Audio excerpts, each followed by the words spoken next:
महाराष्ट्र में कई मुकामात पर ज़लज़ले के शदीद झटके महसूस किए गए। सुबह 6:09 पर नांदेड़, परभनी, हिंगोली में ज़लज़ले के झटके महसूस किए गए। रेक्टर स्केल पर ज़लज़ले की शिद्दत 4.2 बताई गई है। इससे वहां के शहरियों में खौफ की फ़िज़ा पैदा हो गई। बहुत से लोग अपने घरों से सड़क की जानिब निकल गए। बताया जा रहा है कि सुबह 6:09 पर ज़लज़ले के झटके महसूस किए गए। ज़लज़ले का मरकज़ हिंगोली के करीब था। हिंगोली ज़िले में ज़लज़ले के 2 झटके महसूस किए गए। ज़लज़ले का मरकज़ हिंगोली ज़िले में था और रेक्टर स्केल पर 3.6 से 4.5 शिद्दत के झटके महसूस किए गए।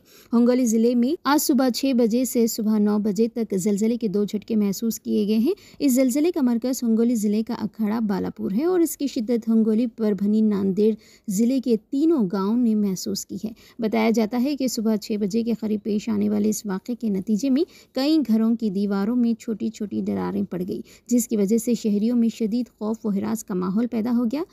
डुंडे गांव में सीमेंट के कई घरों में दरारें पड़ गई हैं। ज़लज़ले कैसे आते हैं, हम आपको ये बताते हैं।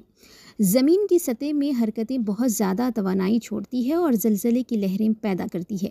फिर ज़मीन की सतह की हरकत होती है, इसलिए ज़मीन का हिलना, हरकत करना, ज़मीन में दरारें, चंद लम्हों के लिए कंपना और अचानक झटकों को ज़लज़ले कहते हैं।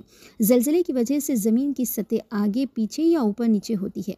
कुदरती तौर पर इसके ज़रिए ज़ेर ज़मीन पैदा होने वाले झटके और लहरें ज़मीन के अंदर और ऊपरी सतह पर तमाम सिमतों में फैलती हैं। ज़ेर ज़मीन ज़लज़ले के मनबे को मरकज़ कहा जाता है। ज़लज़ले के मरकज़ के बिल्कुल ऊपर ज़मीन की सतह पर मौजूद पॉइंट्स को मरकज़ कहते हैं।